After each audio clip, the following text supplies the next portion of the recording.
Well, hello. Welcome back to the Conflict Skills Podcast. I'm your host, professional mediator Simon Goode.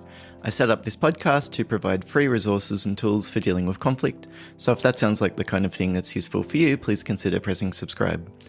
In the episode today, I've decided to talk about mending rifts. I thought that could be quite an apt and well-timed topic for a lot of people following the Christmas and holiday period. I know in my own extended family, there are a number of people who have rifts going on. They're cut off effectively from one another, either really limiting the amount of time that they spend or just not ever speaking or spending time at all. And I mean, you can think what you want about that. Adults have the right to make their own decisions, etc. So I think in all of those kind of situations, it's relatively easy to empathize with both sides of the conflict. And at the same time, there are all sorts of what I think of as innocent bystanders that are also affected by the conflict. Like the children, the kids of these people who are cut off, in my extended family, myself, the kids don't get to spend much time with their cousins. And as families gradually become smaller and smaller and not everybody's having 4 or 5 kids, most of our kids don't have very many cousins. So at the least, that's a loss, I think, that's occurring simply because the two parents can't get along. And then you also see children losing out on some relationships, like grandparent relationships or step-parents, or in separated families, the similar thing is kind of occurring. And I find it very distressing. Personally, as I've experienced being a parent myself, I've realized that it's just so important that family is the foundation to fix a lot of the problems that people are aware that are going on in society. The family is the thing that's going to be able to do it. I don't personally have a lot of faith in government interventions, having worked in many different not-for-profit organizations and seeing the incredibly ineffective way that they're run from the inside. And I don't think the government is particularly good at solving almost any problem either. So I think when it comes to supporting people through the most difficult times that they're going to experience, family, for most people, is going to be the thing that they need. And so when these rifts kind of occur, it's often in the good times. The challenge is that then when the bad times come, there's not that rapport, the relationship, the sense of trust, the sense of familiarity that we can use to fall back on. And I find that really concerning. Myself, I don't think that I have ongoing conflict or rifts with other people in my family myself, but I certainly have at different times in my life. And gosh, I'm so grateful that I didn't end up cutting somebody off and choosing not to speak with them for the rest of my life, because I'm the kind of person that does act very spontaneously, and I can be a bit stubborn and find it difficult to back down as well. So I'm glad that I've avoided that potential landmine myself, which isn't to say that I've stood on a number of other conflict landmines along the way. So this mending rifts topic, I think, would be quite appropriate and relevant for people, but also quite useful, because we're not taught how to repair relationships. I think a lot of us expect that friendship or family relationships are just there because they're there. We're close because we're family, we're friends, right? We're loyal. There's some level of we're in this together. There's some level of unconditional positive regard that I'm expecting from my friends and my family. And at the same time, I'm a mediator. And what I know is that in every relationship that we have, there's going to be some element of conflict. It often begins in a very low scale kind of way. A difference in expectations, for example. I thought this was going to happen and you thought something else. So that's what I think about as conflict. It doesn't necessarily mean that there's arguments or argy-bargy going on, but at the very least, we've got different perspectives on what should happen or what will happen moving forward. And so that's conflict. It's going to be in every relationship that we've got, in every team that we're a part of, with every boss that we work for. There's going to be some elements of conflict. And so for me, I think it's just there. So what do we aim to do about this conflict? How should we engage with it in a constructive kind of way? It's related to some extent in the way that I structure my own services as a mediator. Like, I consider myself to be a conflict resolution specialist, but I've thought about that phrasing very carefully. Conflict, so that's it. It's not like disputes. It's not like a formal legal aspect that I'm interested in. It's much more about the way that it affects us as people and the way that we can develop these positive reciprocal patterns going on in our life with the people around us. But do we resolve conflict? Well, not really. It's not like we solve it. Resolve, resolve, resolve. We're moving the conflict back to its solved state. So I suppose that implies that conflict to some extent is unsolved. Like it's a disorder, it's a mental health disorder. There's a relationship disorder that's going on. And what do we do when we solve it? Maybe it's putting it back into order. I don't know, but I don't think that resolve kind of word matches the understanding that I have about how I can help people when it comes to conflict. So then I considered other terms like conflict management. But are we really managing conflict? Do we really have control over the different bits and pieces that go on when we're dealing with conflict?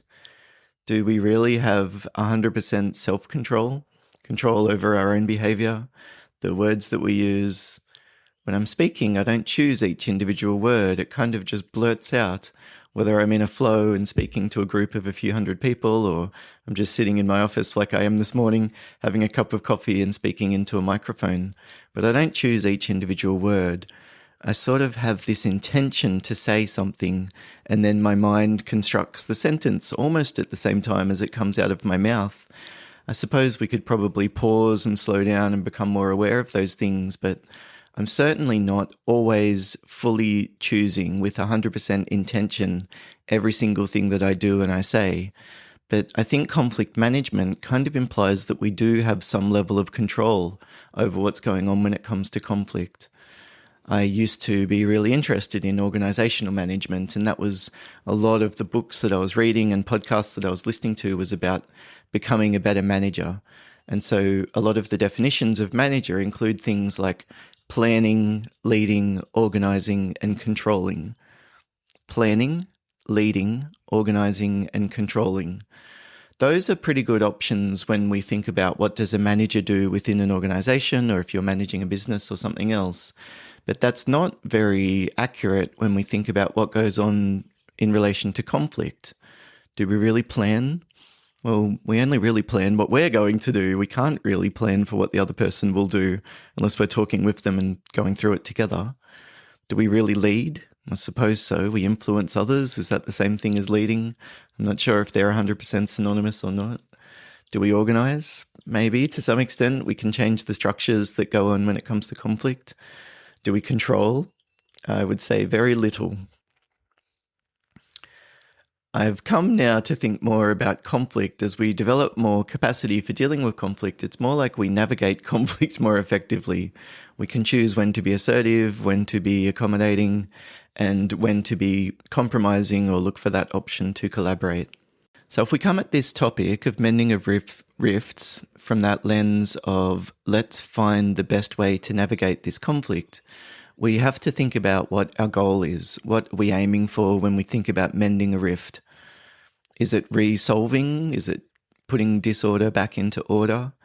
Is it clearing the air? Is it getting an apology? Is it feeling like you're on the same page moving forward? Like if the rift wasn't as severe, how would you like things to be? I think that's probably a helpful starting point as I go through the different topics that I'll talk through in the podcast episode today. For you to keep in mind, what are you aiming for? What would a first, very small positive step look like? Maybe it's speaking again for the first time. Maybe it's getting a response from an SMS that you send. Maybe it's being able to sit down and have a coffee without an argument erupting. We need to, I think, begin to consider what are we working towards here? Otherwise, as I go through all of the different strategies, like you might feel confident, you feel buoyed, and you feel like that's been really helpful. But to be frank, I'm not sure that it will actually translate into a change in your own behavior. So how can we reduce conflict? Well, we could reduce the frequency that the conflict is going on, the arguments that are happening, or maybe we could focus on when the conflict occurs, we try to make it not as severe as it used to be. So we don't hurt each other's feelings as much as we used to. We don't take the words that we say as personally as we used to. But I think mending rifts helps in a different way. It's more like we can figure out options for not letting the conflict go on as long. And conflict is a bit like a fire that can burn and get out of control. As you're sitting there ruminating at 11 p.m. about this stupid thing that the person did today, you're becoming more and more angry. It's like the emotion begins to feed itself, like fire consuming oxygen that's going on. And there tends to be a real negative reciprocal pattern that we can slip into when that occurs. We then lose sleep, and so the next morning we wake up and we're a little bit more frazzled. Something doesn't go right, and we get a bit grumpy quicker than we normally would be. And then we remember that stupid thing that that person did, and I'm so sick of the way that they do this. And we re-experience it, don't we? We re-feel all of those emotions. We re-justify our behavior. We effectively dig a deeper and deeper trench. So I think about the way that our brain is working, as there's parts of it that are fluid and parts of it that are not as fluid. And when we're re-experiencing previous events, it's almost like we're burning that set of memories into our brain a little bit deeper each time. And that's not often what we want. At the very least, we wish that we could be a little bit differentiated and not experience the strong emotions when we're remembering it. And most of the time, we also would want to remember the conflict that's going on a little bit less frequently. So let's think about what we can do then in terms of mending rifts. Where should we start?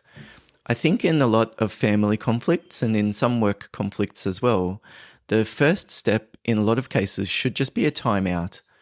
Just get some space, go your separate ways. Don't respond to the SMS the moment that it hits your phone. Don't write back to that annoying email that they've sent, or the Facebook post or the Instagram thing or whatever it is. Like, just kind of let it go, at least in the short term. And you might need to tell yourself something like, not now. This isn't the time. This isn't the place. It's not going to be helpful if I rush in. Like, full stop. This isn't the time. This isn't the place. Our brains have a much easier time dealing with not now as opposed to no. So it's not that you're never going to get back to them, but you're just going to wait until tomorrow morning because you know that you'll be in a different headspace by then. I love that word decompressing. After conflict, it's like we're in this fight or flight mode, and there's at least an element of us that's a bit like a cat that's been backed into the corner, and we want to come out scratching. We feel like there's a lot of pressure, we feel like things are urgent, and there's a lot at stake, and unfortunately that response of coming out scratching often creates additional problems that we then need to deal with, like there's other people that have been offended by us, or now we feel a bit embarrassed about the way that we've handled ourselves or whatever else it might be. It restokes the fires. It's like adding more oxygen again and again and again. So maybe just go your separate ways, take some time out, get some space. At the very least for you, go for a walk, clear your head, get some fresh air. And if possible, like if you're the accidental mediator and there's two other people who are dealing with conflict, you might like to suggest that maybe we just take a chill out afternoon and do our own thing.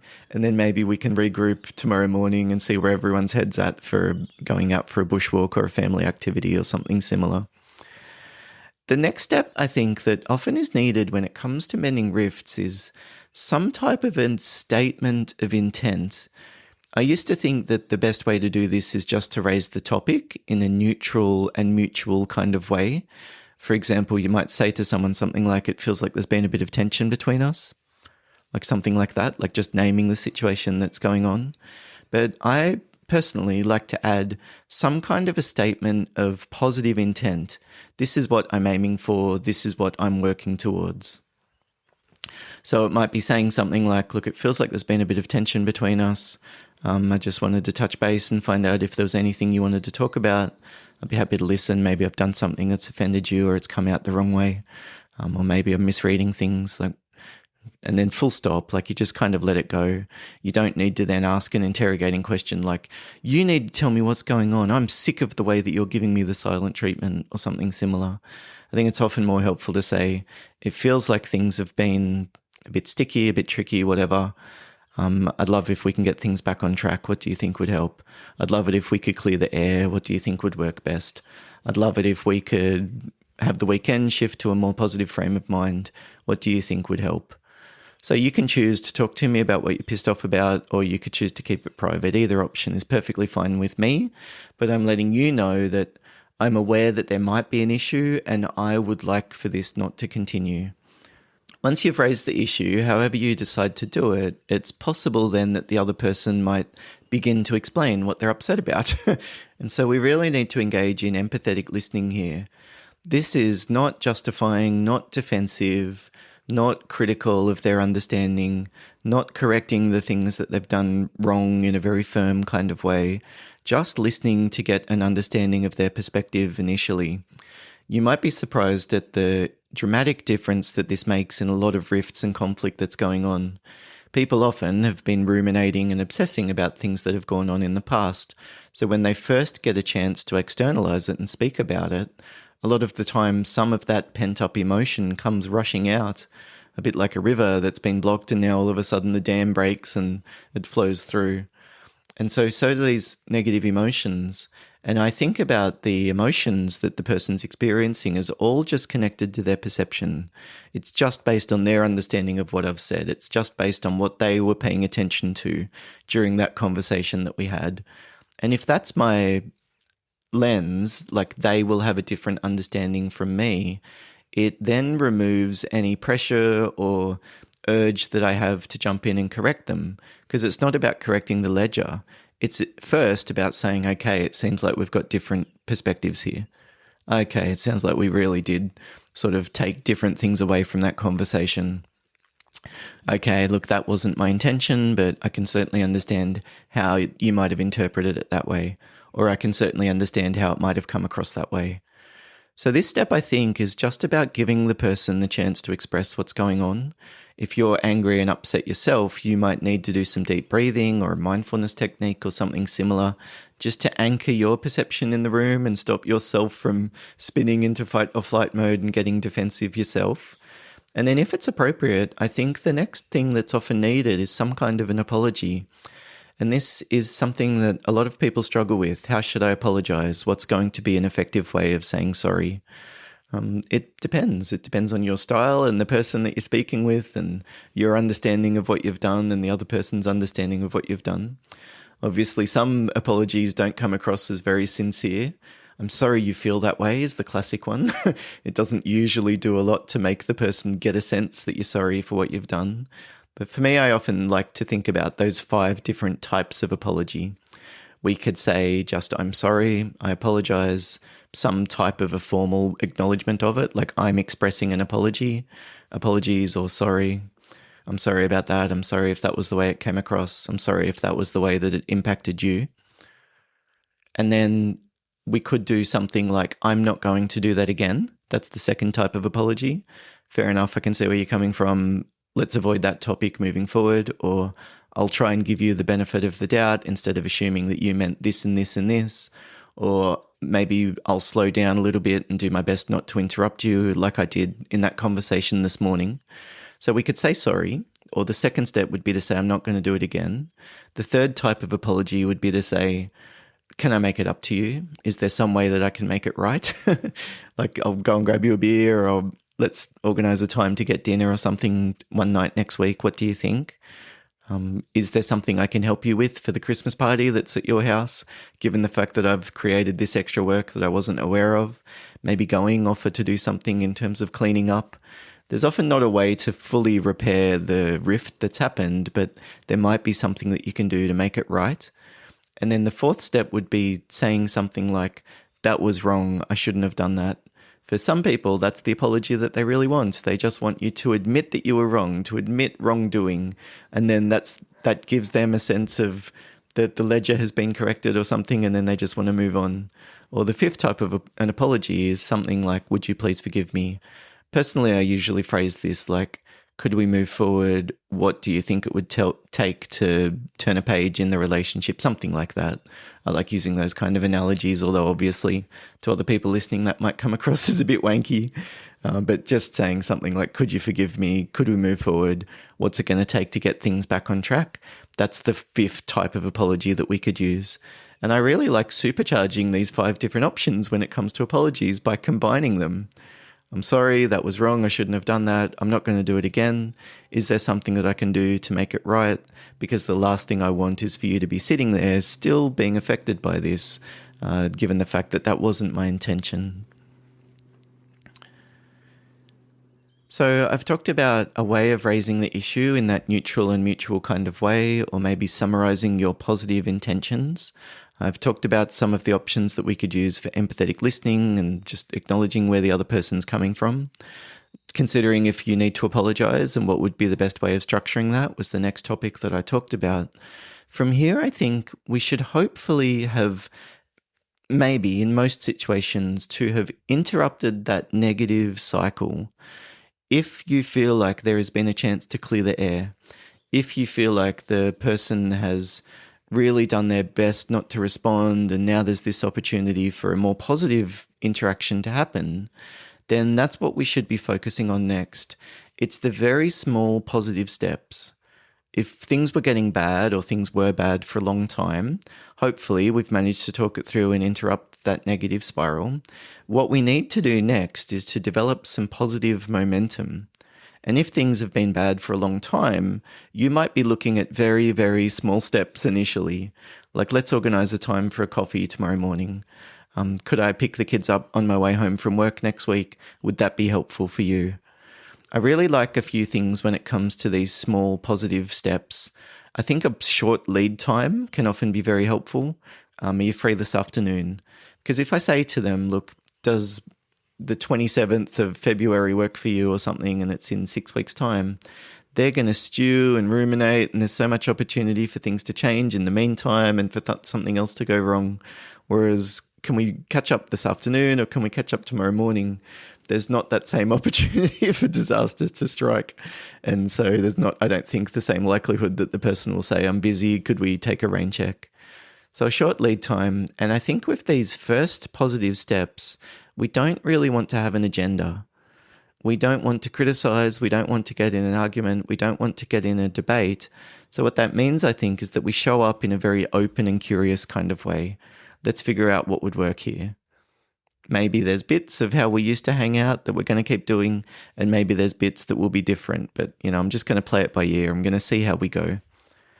And if that negative pattern begins to emerge, if they use the particular phrase that you're sensitive about, or they dismiss you and act a bit arrogant and entitled, and that was the thing that pushes your buttons, or if a third person becomes involved and they stir the pot and create extra drama and headaches that's going on, it's possible that you'll take another step backwards. But when we think about mending rifts, it is often this very slow, gradual process. It happens over time, and it's possible that it will be one step backwards and 2 steps forward, 1 step backwards and 2 steps forward.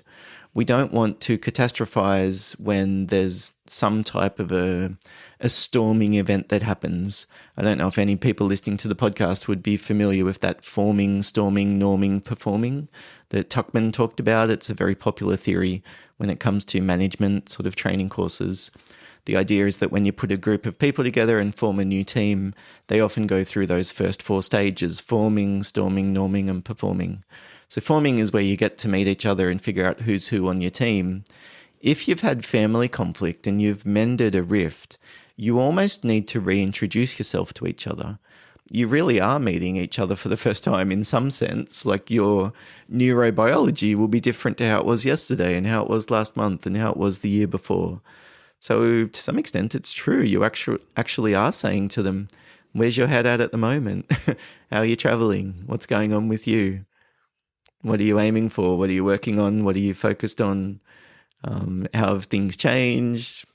What have you got coming up? All of those very open-ended kind of curious topics that we can talk about with people when we don't have these pre-existing assumptions that we know them and we know what they're like and we know what they've probably been doing. And if those negative patterns do re-emerge, you'll need to think about the best way to avoid it. You need a circuit breaker in the short term. So that might be something like just pausing. If they make an insensitive kind of comment and they're a bit rude, maybe you don't bite back. You just pause and take a deep breath and then change the topic. They are still in some of the previous patterns that they were in. They won't know how much you've changed until you have a chance to show them. So you shouldn't be surprised if they slip back into old ways of being with each other, and just you providing a point of difference by choosing not to reciprocate, you might be surprised at how much benefit that makes in the longer term, because what you're doing is cementing new neural pathways, you're cementing new relationship norms and relationship understandings, etc. So how has that been for you, thinking about that topic of mending rifts and some of those different areas that I've gone through? Have you had experiences yourself dealing with family conflict, and has it resulted in rifts? Were they permanent, or was there something that happened at a particular point in time that changed things? I'd love to hear from you. The best way to get in touch, if you'd like to email me, is shoot me an email. It's podcast@simongoode.com. If you would like to look at my training workshops, hiring me to come and speak to your team, or look at my Essential Foundations for Managing Workplace Conflict course, you can check out my website, simongoode.com.